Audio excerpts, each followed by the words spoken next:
You know what I got the other day, Pete? Stephen King's latest. Want to borrow it? Do you know who you're talking to? What do you mean? Andy, when's the last time I read a paper book? It's been decades. I would much rather use Kindle, or better yet, Audible. What am I thinking? I don't read paper books anymore either. I'm an audiobook guy all the way. For those looking to listen to the books behind the films that we talk about here on Movies We Like, not to mention all the other podcasts in the Next Reel family, get a free audiobook download and 30-day free trial at thenextreel.com/audible. There are so many great adaptations from Movies We Like available in audio form. Early on, we covered Casino Royale with director Matthew Gratzner. You went through all of the 007 books on Audible, right? I did indeed. What a series. We also covered Room with legendary Dee Wallace and Never Let Me Go with costume designer Alana Moorehead. We chatted about Fat City with cinematographer Sam Levy and Silver Linings Playbook with the great composer Harry Gregson Williams. 101 Dalmatians and Bambi. Apocalypse Now, There Will Be Blood, The Thin Red Line. There's so many great adaptations with so many great guests, and you can get all these as audiobooks on Audible, along with thousands of other great reads. Producing this podcast is a lot of fun, but it does take a lot of time. We have already dropped the dynamically inserted ads because they are so annoying and have no connection to our content. Plus, they just jam those things in wherever they see fit. We listened when you said you didn't like them. So now, we're directly appealing to you, our dear listener. Please consider an Audible subscription to help support Movies We Like and the Next Reel's family of podcasts. I've been using Audible along with my family for decades now. I love it, and I've read hundreds of books through it. Couldn't be more pleased with their service, and I know you'll love it too. Head to thenextreel.com/audible and get your free trial. It really helps us out. And you have a world of over 200,000 audiobooks open to you. So much great material available. Dive in with a free trial and get your first free audiobook at thenextreel.com/audible. Start listening to amazing audiobooks of your favorite movie source material with your first free audiobook today. That's thenextreel.com/audible. Andy, I know you've never been happier than when you're sitting by a warm fire, snuggled up in a flannel and basking in the glow of an old-school budget spreadsheet. It is a special day I can shut down the world for a little me time. In a world full of applications, why do these antiquated documents and spreadsheets still run the world? And why haven't they been updated in over 50 years? That's why we want to talk about Coda. Coda is a new kind of doc that brings words, data, and teams together. It comes with a set of building blocks that anyone can combine to create a doc as powerful as an app. Coda runs our entire business here at True Story FM, from show scheduling across dozens of podcasts and scripts for thousands of episodes, to budgets and plans and wikis and more. Coda lets us see our business in a new light. If you'd like to shine a light on productivity in your business and save money along the way, check out Coda today at thenextreel.com/Coda.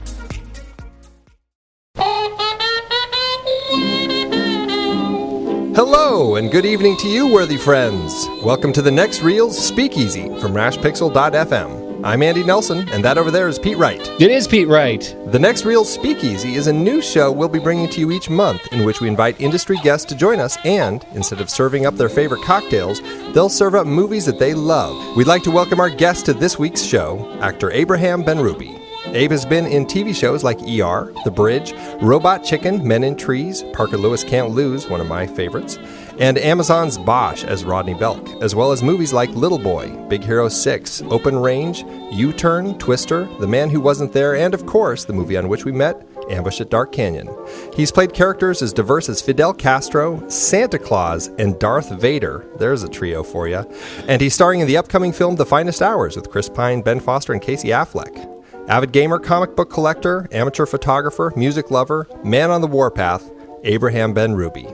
Say hello to the folks, Abe. Thanks for having me, fellas. We sure love having you here. This is going to be a good conversation. Like I said, we're not actually here to talk about any of those wonderful projects that you have done in the past. No, we're actually here because you brought along a movie that you love and one that you wanted to recommend to every one of our listeners. So we're going to talk about it with you. So tell the people what movie you brought to the Speakeasy tonight, Abe. I brought the 1982 comedy classic My Favorite Year, directed by Richard Benjamin. Starring the incomparable Peter O'Toole and a young whippersnapper named Mark Linn-Baker. who your audience may recognize from a TV show he was a part of called what was it called? Perfect Strangers. I almost messed that up. Perfect Strangers, with Belky, which was a big hit in the 90s. That they really did have a big hit with that show. Now, I came to this movie in a weird way. I had a massive crush on a movie crush on the female lead. It was a woman named Jessica Harper because of a horror movie called Suspiria, which is a Dario Argento kind of psychedelic, trippy murder witch coven in a dance school movie. Which, if you guys have never seen that might be worth a whole nother podcast. I have heard of it. Wasn't that that's like crazy 70s vibe, right? I mean, isn't that like early 70s somewhere in there? Yeah, it's late 70s giallo Italian horror movie. It's very trippy. The Italians know how to do it. That's the truth. Oh, yes, they do. Oh, yes, they do. So my cousins had turned me on to that movie. And my cousins were the first people I knew who owned a VHS player. And they had gotten a hold of these European movies.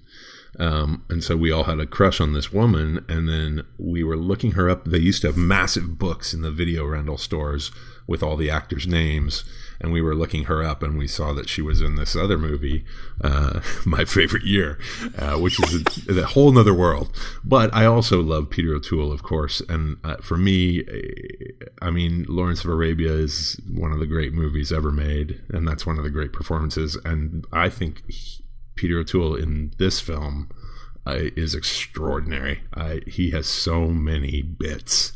And it's just so different for him, and I just love him in this film. Yeah, he's so good in this, and this is his 7th Oscar nomination and 7th loss. Wow. Which is just shocking because, I mean, he is so good in really everything that he does. Yeah. Let's be honest. And I mean, not having seen this film before, but being a Peter O'Toole fan myself, I mean, I just loved him in this. He just was perfect as the kind of the aged swashbuckler. It was just so great to see him playing kind of that Errol Flynn. Yeah, the drunk Errol Flynn. When they introduce his drunk suit. That sent me like over the way. He's got the chauffeur who happens to know that he has a snap off suit for when he's super drunk and can't undress himself, and then they just dump him in the pool in his underwear, or in the tub in his underwear. Priceless Peter O'Toole moment. Priceless, and he's wearing tighty whities, which is unexpected. Right, from Peter O'Toole, let alone in the film. Yeah, and gosh, he must be 60 already in this movie, and it's from 1982. So, but he's still just handsome and charming, and he's so genius in this, and he's mocking himself and his friends. And the legendary swashbucklers of Hollywood, which I just love the irreverence of his performance. One of the things I like so much about his character is that this era, this type of film has it had been done before, and it has been done since. We had the horrific Radioland murders that kind of had the same vibe. I just think one of the things that Peter O'Toole brings to this thing is just so much heart, and he really allows himself to become a foil for Mark Linn-Baker's Benji Stone to grow and change. And I think that makes this as kind of a madcap comedy. It makes it something different. For me, that's what makes it stand out. I agree with you, and there's a real charming innocence to this film as well that I think we don't really get very often anymore. And certainly they were portraying a time of innocence and the newness of television. It's set in 1954 at NBC on the set of a live comedy show that I don't know what real show you would compare it to. My history on that is a little shady, but I think they say, well, what I've read is actually Sid Caesar's Show of Shows. Oh yeah, sure, that makes sense. So I think it's called the Comedy Cavalcade, and this week's guest is a legendary swashbuckling movie hero named Alan Swan, played by Peter O'Toole, and Mark Linn-Baker plays a sort of neophyte comedy writer on the show, and everybody's excited for Alan Swan to be joining them, and when he does finally show up, he's a bit sauced. And so, just a bit. Yeah, just a bit. And Mark Linn-Baker is put in charge of getting him to set on time and just being his chaperone in general. And the comedy ensues. There are several other little plots. There's a little love story with the aforementioned Jessica Harper, who's cute as a button in this film. And gosh, I bet she still looks good. And then there's sort of an interesting little subplot with a gangster who the television show, the fictional television show, has been mocking, and this gangster shows up and tries to get them to stop using his likeness in a sketch, which I think is really funny. Joseph Bologna plays just this larger-than-life TV star with a giant ego, and he has some of the greatest moments in the film too, actually.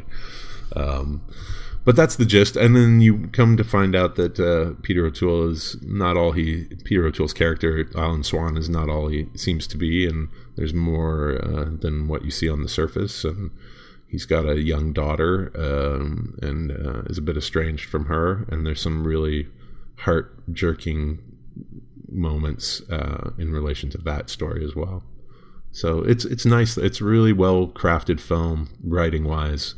Everything ties together, and there's no downtime. There's a weird sort of montage when they're riding a horse, but other than that, it's all action and comedy, and it's really fun. There was another great moment, sequence is when Benji kind of reluctantly takes Alan home to dinner because his mother invites them back to Brooklyn, which is fantastic. And you see Lainie Kazan as his mother, and her husband. It was just the funniest pairing, those two. Because he was the former Thai wrestling champ. Yeah, like a Malaysian bantamweight. Karoka, whatever. Karoka. But you get this really funny family, kind of like this Jewish family scene as they're kind of introducing their relatives, and then it turns out all of the basically people in the entire building, everybody's excited that Alan Swan is here. But there's also this amazing moment of just real kind of touching heart between Benji's mom and Alan as she kind of talks to him about his daughter. And that was what I loved about this movie, is it gets some real madcap comic moments, like when Alan is rappelling down the side of the building with the fire hose. One of my favorite scenes ever. Which is great. Or the whole climax, which is also, we'll definitely have to talk about that. But then you've got these really touching moments, and they generally revolve around him and his daughter and just kind of his life as he's trying to sort it out, Alan Swan. That powerful moment right here with what she says to him and how that ends up kind of affecting him really became kind of the crux of that emotional core of this film for me. And I really loved that. What does she say to him? She says, they're talking, they've finished dinner and they're saying, this is what's important, Swanee, family and a good meal and being with the people you love. And he confesses that he's estranged from his daughter, and she actually says, "Shame on you." And that really hits him hard in such a real way for Peter O'Toole too. You can really, he's having so much fun making this film. You can just see the joy in all of his moments, and then you get to that moment that you just described, Andy, and it's real. I mean, he's really thinking of something specific in his true life that he's ashamed of. That added. I was worried actually about that sequence when that hit, because I thought, okay, this could go maudlin so fast. Right? I mean, the rest of the film could be just a maudlin sentimentality, a bit of maudlin sentimentality. And it ended up being such a well-balanced bit where we get to learn about O'Toole and the journey that he goes through. He goes to stalk his daughter, but he does it sweetly. And then we move on, and we get to learn that lesson with him. And I look at that, in terms of just the overall structure of the story, it's really elegant. And the writers of this thing, Norman Steinberg and Dennis Palumbo, I think are Well, first of all, they're terrific. Norm Steinberg is behind one of my very favorite, and I'm going to call it guilty pleasure, although I don't feel that guilty about it, Johnny Dangerously. Oh, I didn't know that. Oh, yeah. That's a good one. Yeah. Oh, and Blazing Saddles, too, right? Yeah, Blazing Saddles, right. too, yeah. So- I definitely don't feel guilty about that. No. But also, and this is the connection that I wanted to make, he was a showrunner for Cosby for a long time. Oh, nice. And that, to me, that was a Cosby moment with Lainie Kazan. And she was, I think she was Mrs. Cosby right there. And she got to teach him something really beautifully maternal and give it to us and wrap it up in a little bow and then let us move on with the story. And I think that was just really elegantly done. I totally agree. And when he calls it back as he and Benji are walking through Central Park, he calls it back and, he says, "Your mother said, shame on me, and she was right." And then he sees the policeman's horse and they launch off, which I think is a great... What was the policeman doing? Was he taking a He was leak? going to take a He leak was in either the bushes. taking a leak or going to see his lover in the bushes. One of the Oh, I didn't even think about going to see his lover in the bushes. I definitely prefer that. Yeah. God, that's what a New York cop is going to go take a leak in Central Park. I mean, I know that happens, but not by a cop. Sure. His pants are so tight, that cop. You gotta wonder. That's right. That's true. Funny. What do we think of Richard Benjamin as the director of this thing? I was really surprised rewatching it to learn that he was the director. I mean, I'd forgotten that he had actually directed quite a bit of comedies, quite a few comedies in the 80s. And I mean, I have nothing to fault him on this film for sure.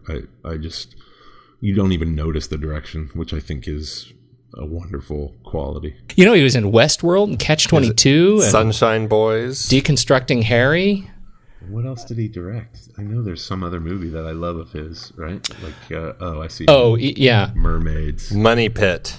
Money Pit. That's the one for me, baby. Right on. Yeah, in terms of his direction in this thing is, I think he seems to me he plays it pretty straight, and I think that ends up being a good decision when you're shooting Peter O'Toole. Yeah, I agree. And the performances are so, I mean, they're just so broad and rich. And I say broad, and some people might take that the wrong way, but I actually like that. I like it when actors make big choices and go for it.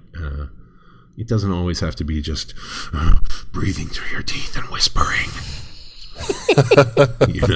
No, there's something to be said for big performances, absolutely. And I think, in the world of comedy, and Richard Benjamin certainly has lived kind of in that world with the projects that he's done. I mean, you really have to find the balance for that, both for the comedy and for the drama that can come out of that as well. And I think that he shows right here in his first theatrical feature that he kind of has a good handle on that. And, I really enjoy the way that both he and the writers balanced the gravitas along with kind of some of the madcap comedy all throughout this film. Yeah, it's got a really nice yin and yang to it. It was better. It was better than My Stepmother is an Alien. I don't know. Peter O'Toole, John Lovitz. You take your pick. I feel like every movie that you badmouth on this program, you're going to have to watch and review. Right. You know what? I actually have been known to put on Stepmother as an Alien every now and again. Wow. That doesn't make it better than my favorite year, but I'm just saying. Okay. I'm an equal opportunity binger. Well, I remember loving that one when it came out, although I don't give myself much credit for some of the films that I loved back then, but I haven't gone back to revisit it. Kim Basinger was in that category of, like, it was Kim Basinger, it was Kelly LeBrock, it was like, these were my crushes. Still go see it, exactly. And it doesn't matter. I could just be standing still and just like waiting for a bus for 2 hours. Kelly LeBrock, that's pretty much, you just summed up her career in a nutshell. No offense to her. No offense to her. No. See, now you have to go watch every Kelly LeBrock movie. No, she's brilliant in Weird Science, right? So. She's brilliant. There you go. We got to talk about Mark Linn-Baker. Okay. Yeah, man, Mark Linn-Baker, Perfect Strangers, that is really where I knew him from. And other than, I think he was in Noises Off, the Peter Bogdanovich version of that, when he made that film. But other than that, it's like I have not seen him in anything. And I know he's done stuff, but man, it was so great seeing him here. It was just, it was perfect for this role. Yeah, and he's so young, and you just feel like he's a total Broadway New York actor. I mean, there's no question that he's got that in his tool belt. And he's just flawless, man. There are some great moments. The aforementioned favorite scene where they're on the rooftop of a building and they're going to use a fire hose to rappel down the side into a party. Peter O'Toole and Mark Linn-Baker. And Mark Linn-Baker is trying to open the door and keep Peter O'Toole from going over the side of the building.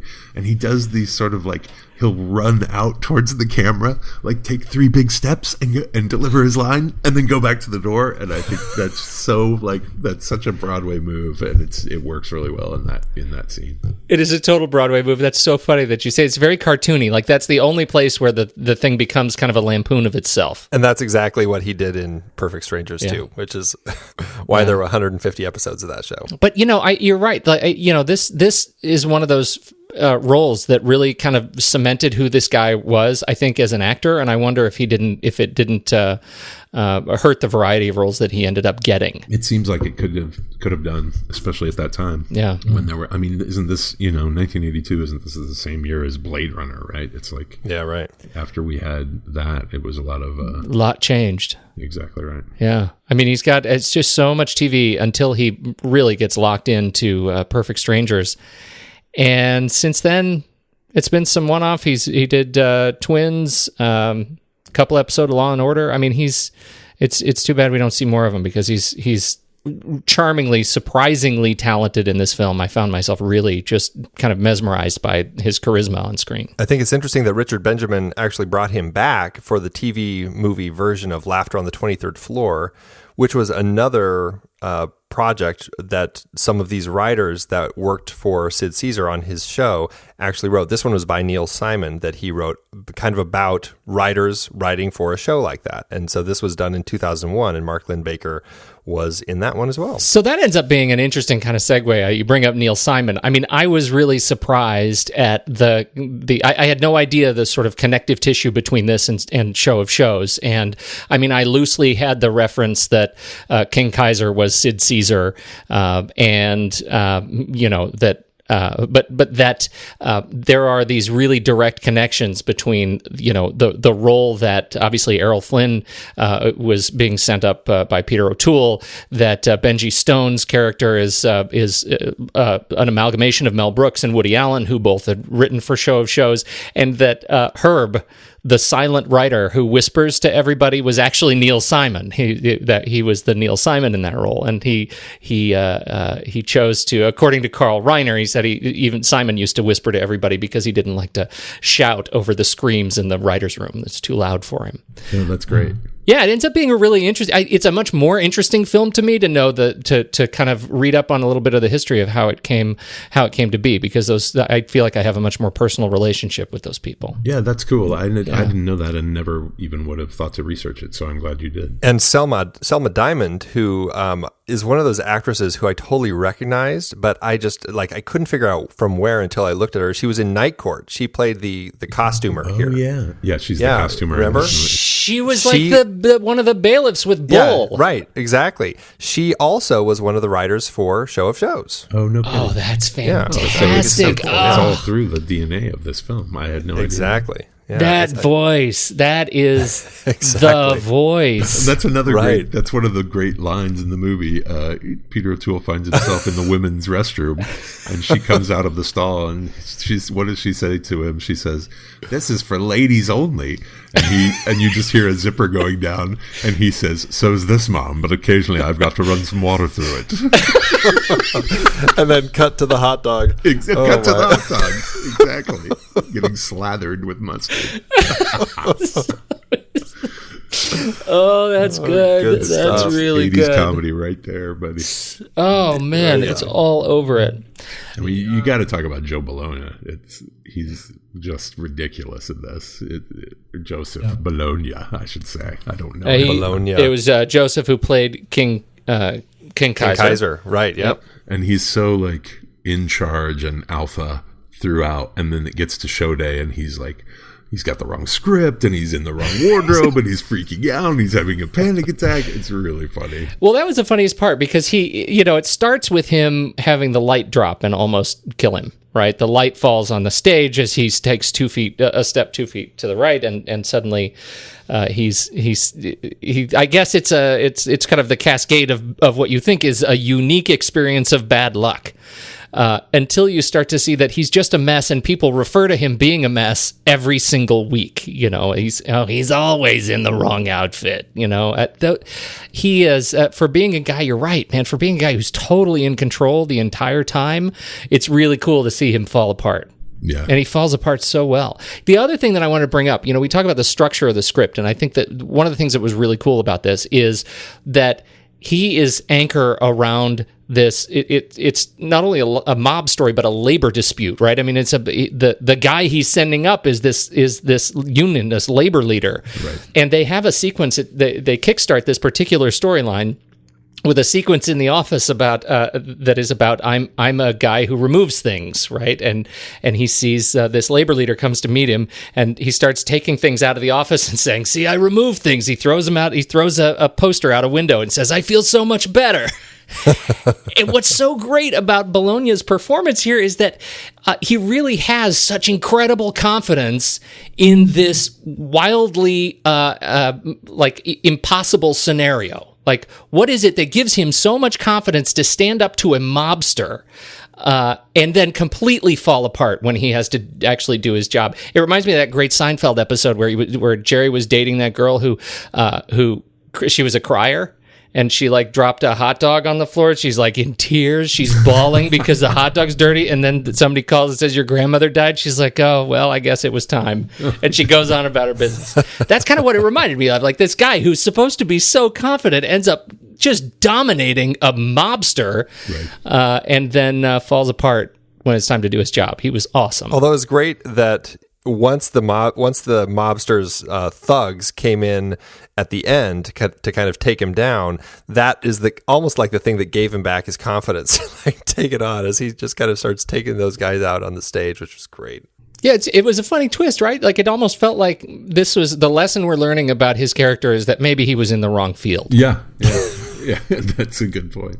There's the great moment in that fight at the end where there's a delivery boy or something, and he's singing a song and punching on the beat. He's going hey, oh, hey, and he's punching in the middle of the thing. And a little dance. It's just, he was jumping up and down. He was so make cute. Stuff like that anymore, man. It's crazy. They really don't. Funny. And then there's also Bill Macy, who plays Cy. Not the Bill Macy of Shameless, not the William H. Macy, but old character. The other Bill. Bill right. Macy, yeah. I don't know if they're related. I don't think so. And he's just bombastic and obnoxious, and then turns out to be this obsequious guy. And it's just that's a really great performance in this film as well, for me. He's another fantastic character. He's still around, right? I mean, he's not acting. The last thing he did, was 2010. Yeah, that's a crazy career. Now, he was great in this. I loved how he caved so quickly. As soon as King Kaiser came around, he was so tough and everything, but then as soon as King said, "Oh, this script is terrible," "You're right, we're going to change it for you, King." Oh, that was great. And then that moment when King is trying to talking to KC about buying him a gift, and he's kind of peeking through his eyes like white walls. Oh God, make him green. It was really good. He was, in terms of the writer's room kind of experience, he made it just a real delightfully contentious place, where you can tell he's yelling and screaming and everybody's doing what he says, but really they just see it as bluster, and it's just going through the motions. It made the writer's room ironically appealing. Yeah. I had to comment on O'Toole's entrance to the writer's room. So good. He comes in drunk and he does a flip onto the table and lays himself out and passes out on the table. Brilliant. Yeah. Almost as good as his entrance to the film when he wakes up in bed with two stewardesses, and then he has this cough that is the most insane, almost painful cough that I've ever heard, because it's like his soul is leaving his body or something. And you get everything about him in that like 30 seconds too. It's like it's so good. It was so well structured. Just that scene that he wakes up with this woman. And the camera is so close on them, and it's just this really kind of, okay, he's obviously a philanderer of some sort, and this is kind of sweet. She's probably into him for money and fame and whatever. And then the other stewardess shows up, and she's all dressed, and we feel, you kind of get the picture that now he's a philanderer and really good at it. Yeah. And she's got a tray full of mini alcohol serving. bottles. And then he pulls one out from his crotch. I mean, that's a big point of the movie too. Is he's just a drunk, and there's a great scene where his chauffeur, and that's another actor we should talk about also.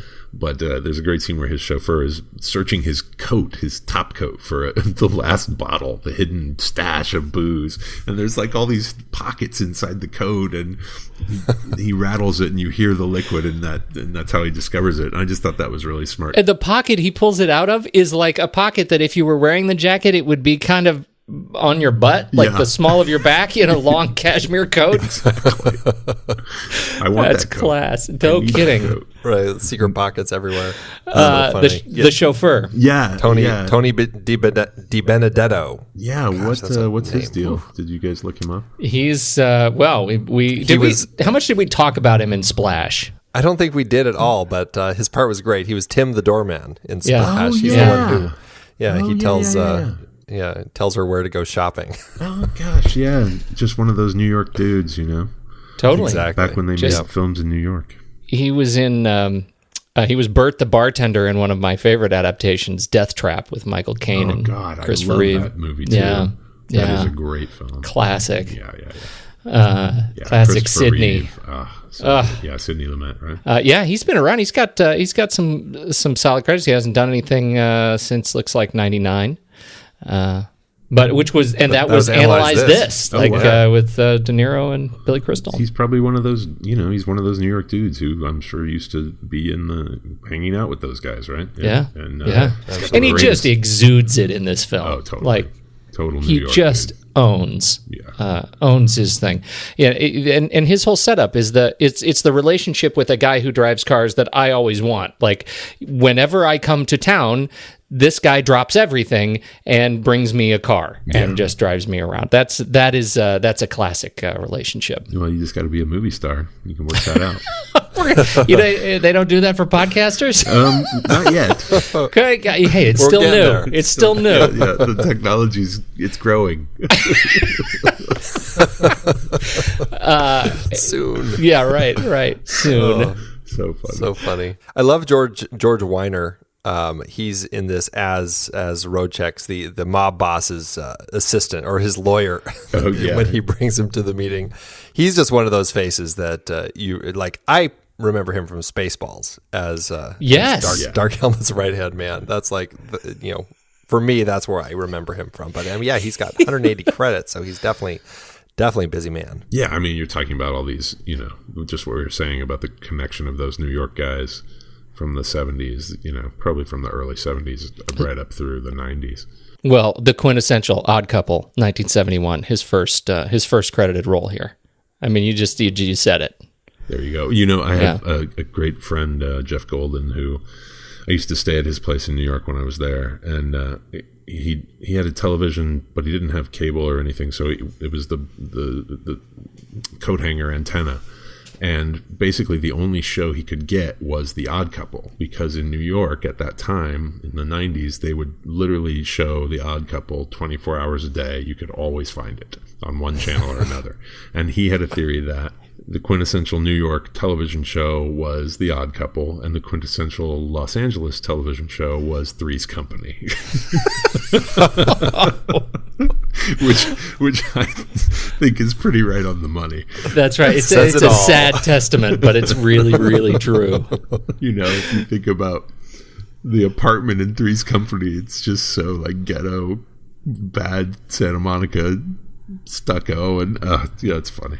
Somebody else brought up The Odd Couple. That's what I think of every time I hear that. I'm sorry. Is Three's Company. Just that story. That's how it goes. It's how it goes. You think of The Odd Couple, you go to Three's Company. Well, yeah, as it should be. Yeah, the odd triple. Yes, George Wyner, Selma Diamond as Lil. The one that jumps off the page to me for me is Cameron Mitchell, who plays Roadcheck. Right, Carl, the the mob mobster, boss, right? The real mob boss. Yeah. Now this is a dude. He is serious. He is one serious badass. Serious. Yeah, and at 241 credited roles, he's up there and has been around for a long time. His first credited role, the last installment, a short in 1945. So this film was hit right smack in the middle of his career. And he was big in, pretty much named the big genre of the period, and he was in films and television of that period. Big in westerns, Swiss Family Robinson, Jeremiah Worth. He's been in a lot of stuff. When he's in The Other Side of the Wind, that's the Orson Welles film that they're trying to finish up to release. Oh, wow. Yeah. That's crazy. Oh, interesting. So he's got to be one of those guys that, Richard Levinson was like, let me try and get me this guy. And they got him. It's like crazy. That kind of Right, exactly. I can't think, Andy, have we talked about him? And I'm searching through his credits. It doesn't look like we've talked about him before. Yeah, I don't think we've talked about Cameron I don't think Mitchell so either. before. Yeah. No. He started his non-film career as an Air Force bombardier. Prior to that was his role in World War II, and came back and hit Broadway and then television. Passing of the Third Floor Back. His film debut was What Next, Corporal Hargrove. Crazy long career. He was terrific, if brief, in this film. There's another scene that I think is equally funny and also very touching. It's the scene when Alan Swan takes Benji to the Stork Club, and you've got this wonderful scene where Alan is kind of wooing this young woman across the room, and then he has this wonderful scene where he ends up dancing with this Mrs. Horn character. And it's very touching just seeing the two of them dance. And then, of course, it erupts into insanity as Benji stages this spilling of this tray onto this guy that the hot girl's with so that Alan can steal the hot girl and make off with her. Quite funny. But I love that that moment with the other woman is so touching as they're dancing. And that woman is actually Gloria Stewart of Titanic fame, at least recently. Wow.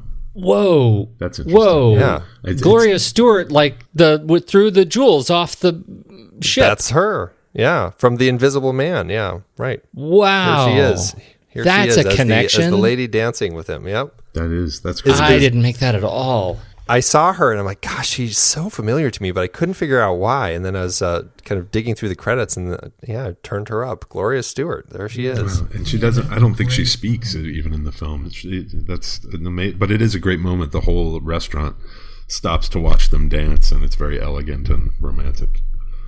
Exactly. Yeah.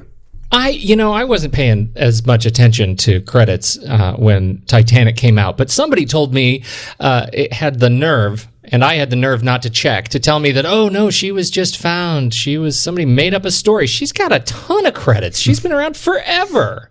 Oh yeah. Yeah. Man, I'm an idiot. Don't listen to those. It was probably me. We were probably drinking. Back when you used to make up movie trivia, you're right. That's I'm right. sure that's well, what you happened. know. That's half of everything I've said in this podcast. I'm just making it up. You guys edit in the correct information. Now. That's why we. I'm gonna do some ADR for you. Yeah, well, good. Yeah, just let me know what I need to replace. Yeah, right.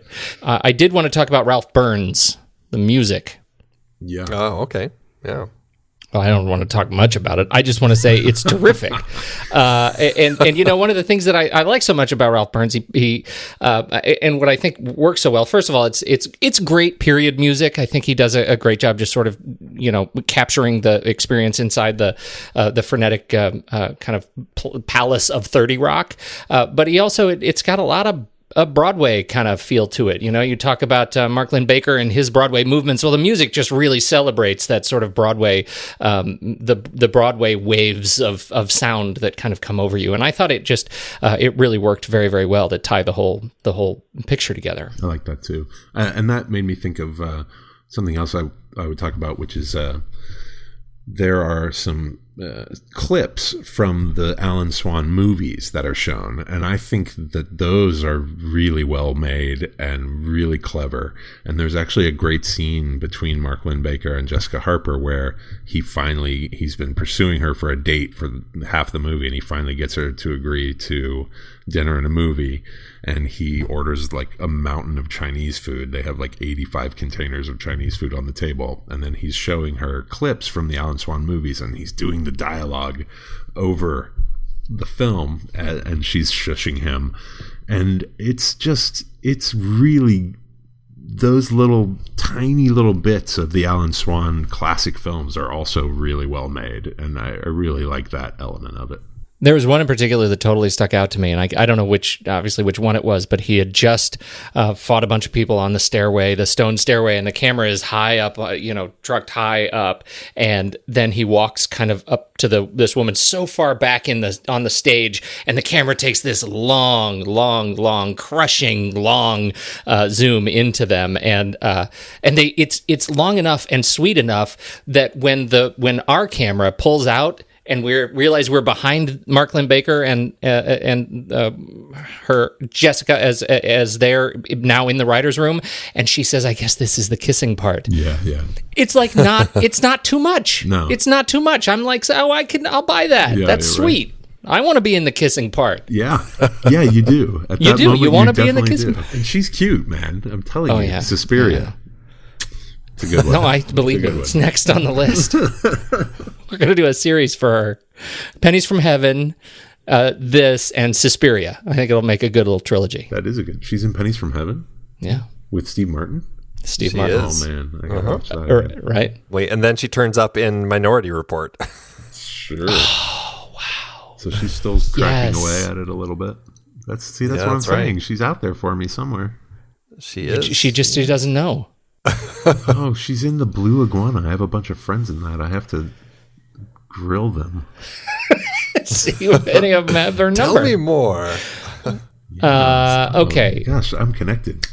Ooh, and shock Treatment, the Rocky Horror sequel. Wow. Was it?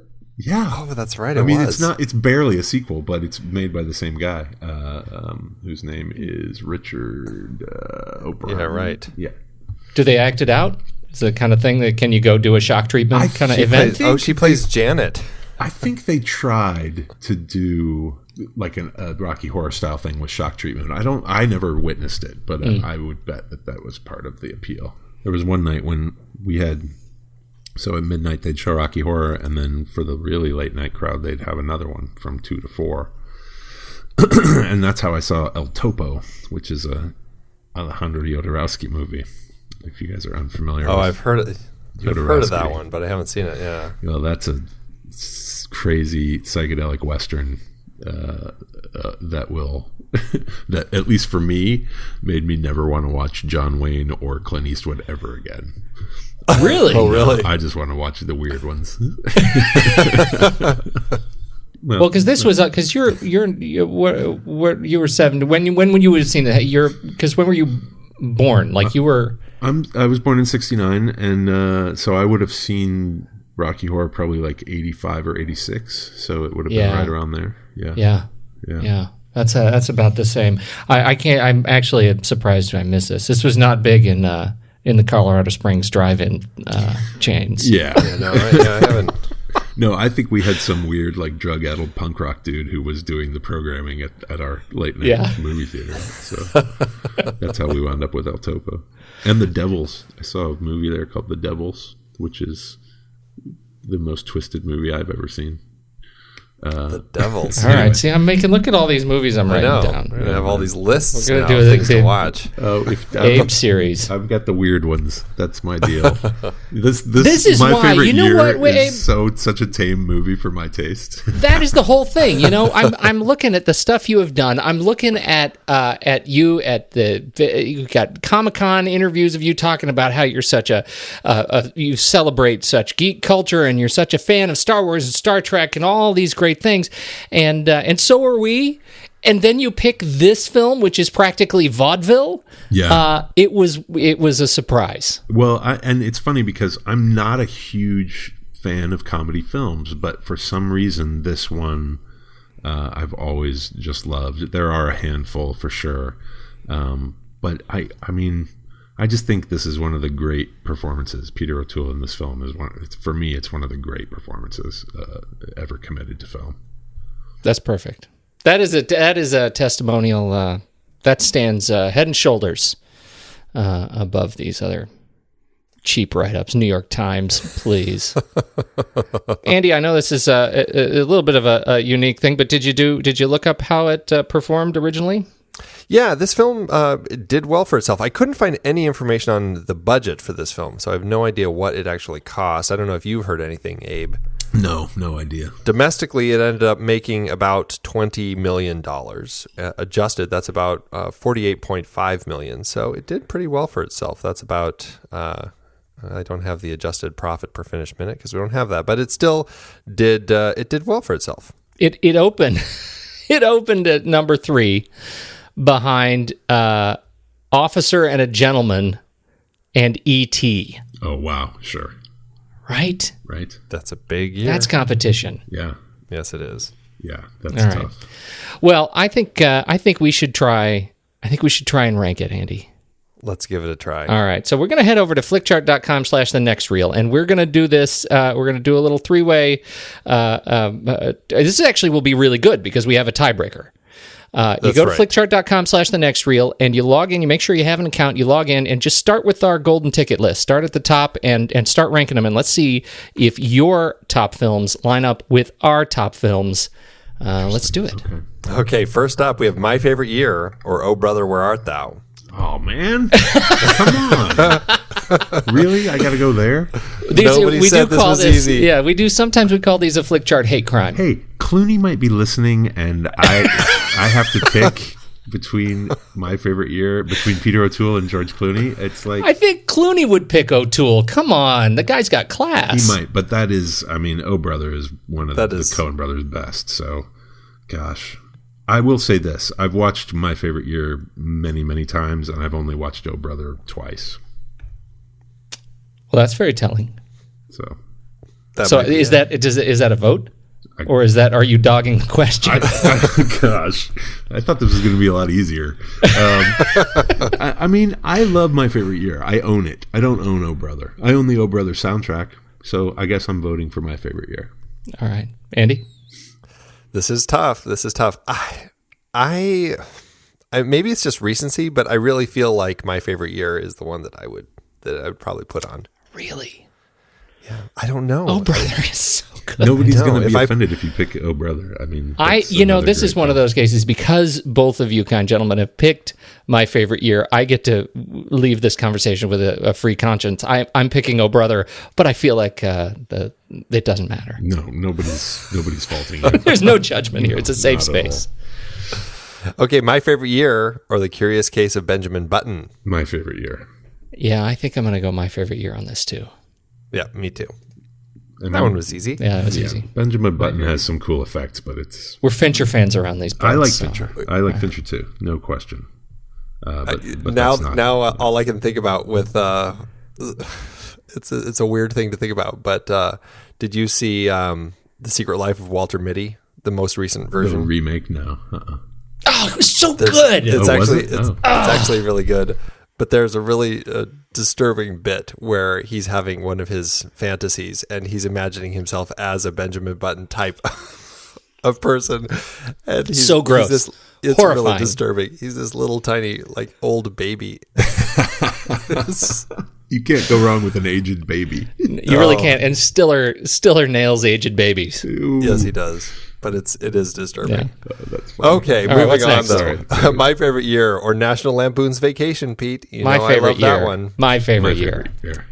By far. And here I'll pick Vacation, but Fine. sorry, but yes. Okay, my favorite year takes that one. My favorite year or my favorite movie, Abe, Brazil. Oh, So wow. Golly, this was way harder than I thought. I mean, I've really got to be in the mood to watch Brazil, but when I am, I love it, and it is brilliant, and it is made by a genius. I'm going to go Brazil. I think I'm going to lock in on Brazil too. all right, Brazil takes that one. My favorite year or $1 Million Baby. My favorite year. Are you guffawing there because you didn't like $1 Million Baby? Did I say that? You're saying that. Don't put words in my mouth. Clint Eastwood might be listening.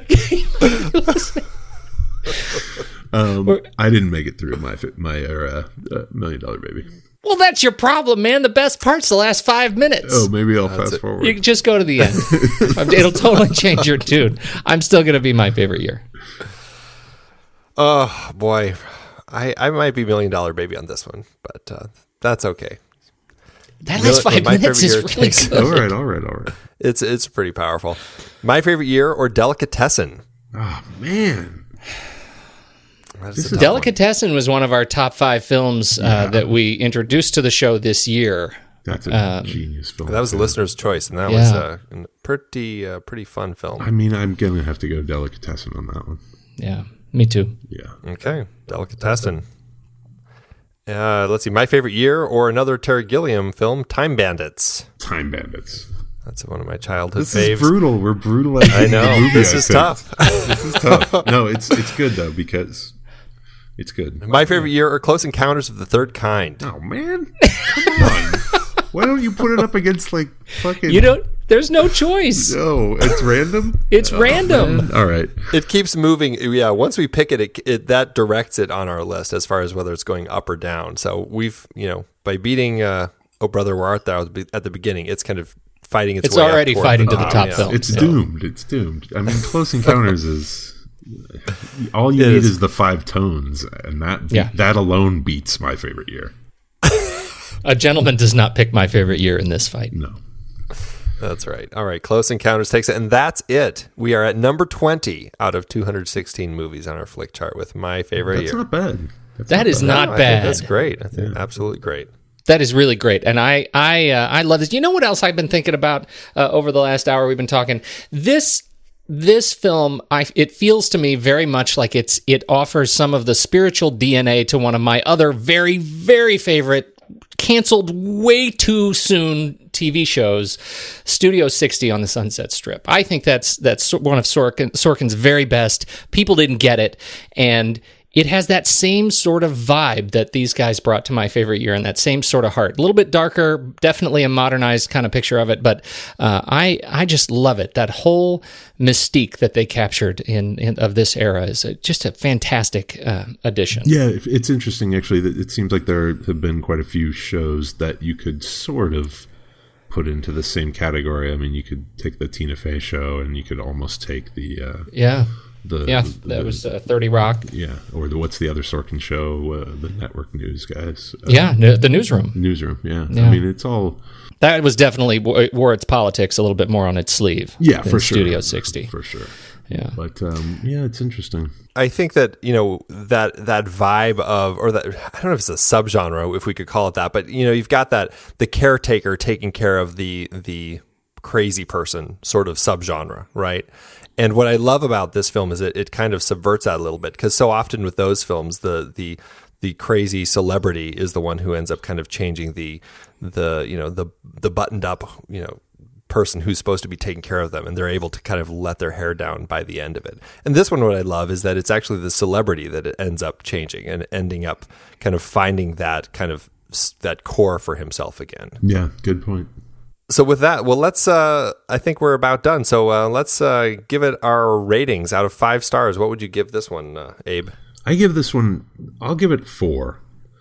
I think you have to reserve 5 stars for the real sort of films for the ages. And although I enjoy this one greatly, and I think some of the performances are fantastic, I'm going to go with 4. I'm a solid 4 too, Andy. Well, I guess I liked it a little bit more. I'm at 4.5. Wow. We do decimals. That's fine. Yeah. I'm glad you guys enjoyed the film I picked so much. That's yeah. It's a fun one to share with people, and I think it's maybe an overlooked gem. Well, as our first speakeasy, you sure make it easy on us. We were actually sweating a little bit as we started inviting people. What if they bring movies that are really terrible? That we just really hate. You don't want to watch Transformers? Oh dear! I'll tell you. The other film that if you guys have never seen Breaking Away, that's another. That's right. Yeah. Early '80s classic for my. That's one that we talked about. That I've seen it, and I don't have a real sense memory of it. That's all right. So I'll break it out. You get there. All right. Also, I've never seen that one. You'll get there. You be you, man. You be you. Pete. You do you. Well, thanks for coming on the show. Yeah, it's so much fun having you, man. Oh, it's my pleasure. It's a good Before time. we head out, is there anything that you have coming up that you want to plug? Yeah, you said at the beginning, end of January, look for the big Disney movie, The Finest Hours, starring Chris Pine and Casey Affleck, amongst others. That is based on the true story of one of the most daring Coast Guard rescues in history. 2 oil tankers break in half in the middle of a hurricane in the middle of winter off the Massachusetts coast circa 1952. And Coast Guard were forced to try to rescue 36 men on a boat only meant to hold 12. And that was a big, huge, fun production. It should be a pretty thrilling ride for the audience. So that's January 28th or 29th of 2016. Have you seen the finished thing? I have not. We won't see it till the week before. I've seen bits and pieces, and it's pretty spectacular. It's the biggest thing I've ever worked on by far. We'll see. I don't know how it's going to perform, but it should be a fun film to watch. Well, we have that slated on our film board, so we'll be talking about that at the end of January. So yeah, definitely looking forward to that one. And what else? Then I have a few episodes of a new show from Robert Kirkman, creator of The Walking Dead. It's a show called Outcast, based on another comic book of his about demons taking over a small town. And that will be on the soon-to-be revitalized Cinemax network, which is, they already have the Nick, but they are working on developing their brand a little bit more strongly, with an Outcast being one of their big shows, starring Patrick Fugit and featuring Brent Spiner. Commander Data. Indeed, Commander Data. And that was pretty cool to be in his presence. Yeah. So those two things. And then a big, gnarly, super violent horror movie called The Belko Experiment, written by James Gunn of Guardians of the Galaxy fame. It's a very violent corporate showdown with lots of exploding heads and that sort of thing. When's that one coming? How soon can I get tickets? That would be sometime next summer. I'm Awesome. guessing. How fun. Exploding heads. We love it. Exploding heads. Greg McLean is the director of The Belko Experiment, and he has a really great giant alligator movie on Netflix that you can look for. Greg McLean, Australian kid. That's awesome. How funny. Oh, he did Wolf Creek, right? Yeah, he did Wolf Creek, exactly right. Oh, yes. Yeah, he's a bloody director. Yeah, it's violent. Awesome. Oh, geez, Tony Goldwyn's in that. Yep, Tony Goldwyn he does some violent stuff. Look at these guys. John C. McGinley's in it. Michael Rooker. Yeah. This is crazy. It's a great cast. It's a great cast. We had a lot of fun. We got to shoot in Bogota, Colombia. My first trip to South America. Beautiful place, great people, and a lot of cool street art and art in general. And, nice. It was really a fun experience, and the movie is crazy. Beautiful young new starlet named Adria Arjona. She will be someone to watch in the future, for sure.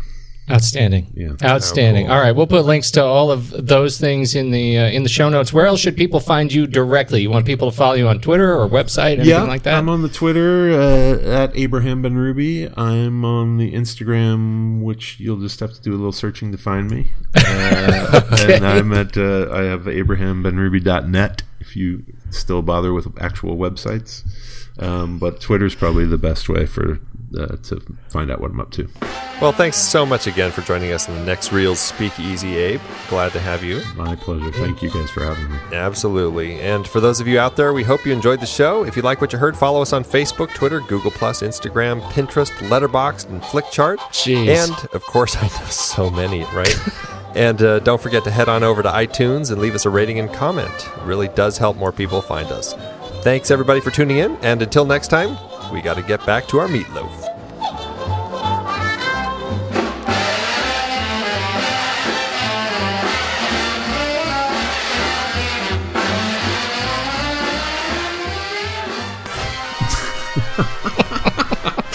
What is that's your call sign? That was a line from the movie. It's a line from the movie, man. My bad. I think you should use that every time. I do too. Brilliant That's idea. funny. Brilliant. That's idea. awesome.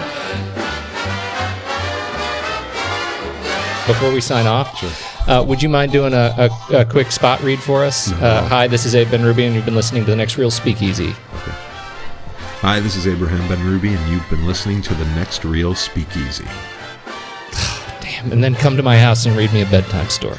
Hi, this is Abraham Benrubi. Come to my house and read me a bedtime story. Wait, is That was not- awesome. that's not I what you was want? actually an invitation, but now that we've got that recorded, I'm keeping it. Good night, Moon. Good night, Room.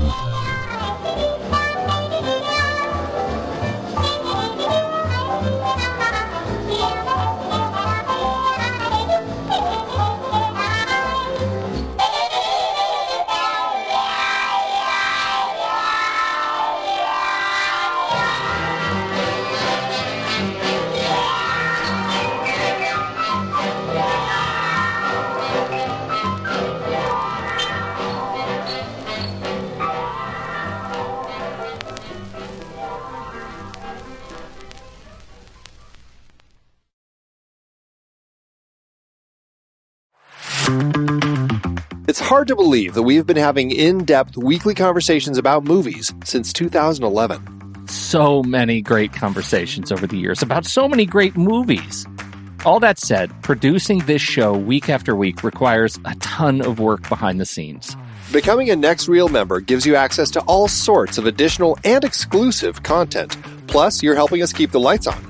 Just head to thenextreel.com/membership, where you can learn more about becoming a member, which costs a measly $5 a month, practically the same as one fancy coffee drink. And you get so much more. Every month, we record a bonus episode exclusively for members. Those episodes cover movies from whatever series we're covering at the moment, or add to previous series. Some movies we've covered that only members get to hear us discuss include The Blues Brothers, The Russia House, Naked Lunch, Independence Day, The Hot Rock, and Relic, the better one.